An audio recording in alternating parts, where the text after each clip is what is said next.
जय श्री कृष्णा जी। राधे राधे। आप सबको मेरा ढेर सारा राम राम और प्यार भरा नमस्कार।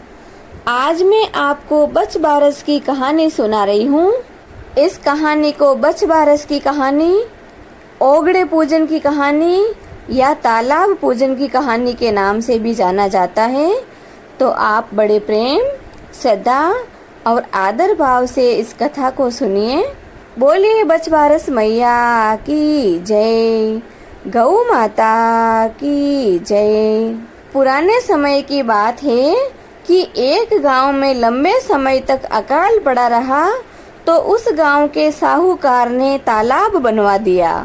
परंतु क्या करें, सेठ जी ने तालाब तो बनवा दिया, लेकिन बरसात नहीं होने के कारण तालाब में पानी नहीं आया।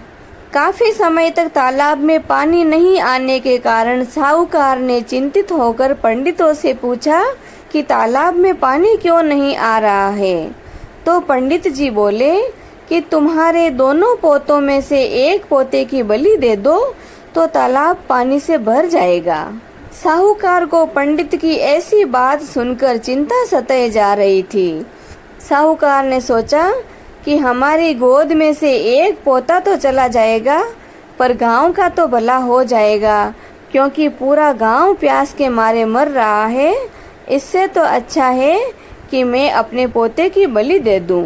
परंतु पोते की बलि दूं तो कैसे दूं? मैं अपनी पुत्र वधू से इसके बारे में कैसे बात करूं? इस तरह की बात साहूकार मन में सोचने लगा। सेठ जी ने कुछ सोचकर बहू से कहा कि बहू, तुम्हारे पीहर से बुलावा आया है। छोटे वाले पोते को यानी हंसराज को तो साथ में लेकर चले जाना, परंतु बड़े वाले पोते को यानी बछराज को यहीं छोड़ जाना। ससुर जी के कहने पर बहू पीहर चली गई और हंसराज को साथ में ले गई तथा बछराज को यहीं छोड़ गई थी। पीछे पंडितों के कहे अनुसार बछराज की बलि दे दी गई। खूब मूसलाधार बारिश हुई और तालाब में पानी आ गया। तालाब पानी से लबालब भर गया। अब साहूकार ने तालाब पर बहुत बड़ा यज्ञ किया।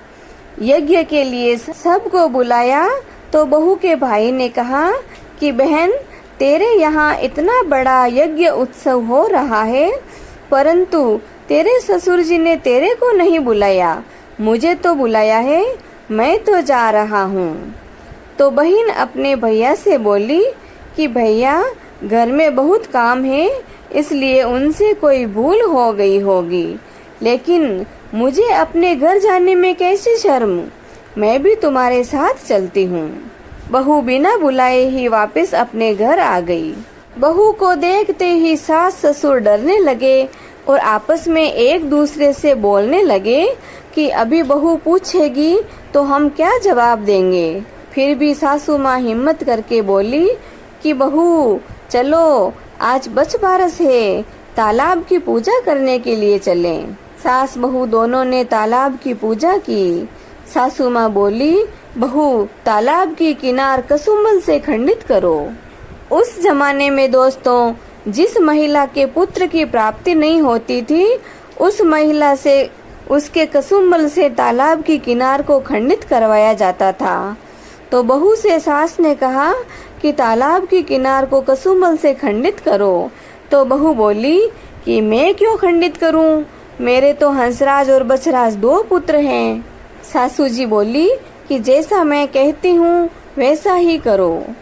तो बहू ने जबरदस्ती ही सासू जी के कहे अनुसार तालाब की किनार को कसुम्बल से खंडित किया और कहा कि आओ मेरे हंसराज बछराज लड्डू उठाओ, आओ मेरे हंसराज बछराज लड्डू उठाओ। बहू तो अनजान थी कि उसके बछराज नामक बेटे की बलि दे दी गई है।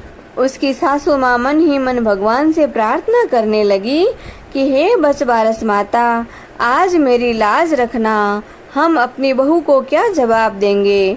हमने गांव वालों की भलाई के लिए अपने पोते की बलि तो दे दी है, लेकिन हमारे पास कोई जवाब नहीं है। बहू हमसे अपने बेटे के बारे में पूछेगी तो हम क्या उत्तर देंगे। सासू माँ की प्रार्थना पर भगवान की कृपा हुई और बछबारस माता के आशीर्वाद से तालाब की मिट्टी में लिपटा हुआ बछराज व हंसराज दोनों दौड़ते दौड़ते आए। बहू अपनी सासू माँ से पूछने लगी कि सासू जी ये सब क्या है, बछराज ऐसी हालत में कैसे है।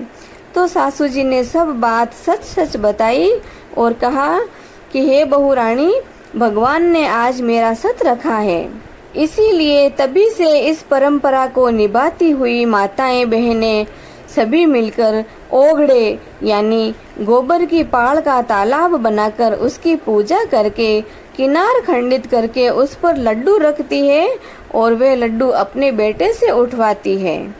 हे बछबारस माता, जिस तरह आपने बहू की गोद भरी हुई रखी, बहू को पुत्रवती रखा, उसी तरह कहानी कहने वाले, सुनने वाले और इसकी हुंकार लगाने वाले सभी को पुत्रवती रखना, सभी के पुत्रों को दीर्घायु रखना, सभी के बच्चों की लंबी उम्र करना। बोलिए बछबारस मैया की जय, गौ माता की जय। जय श्री कृष्णा जी। राधे राधे।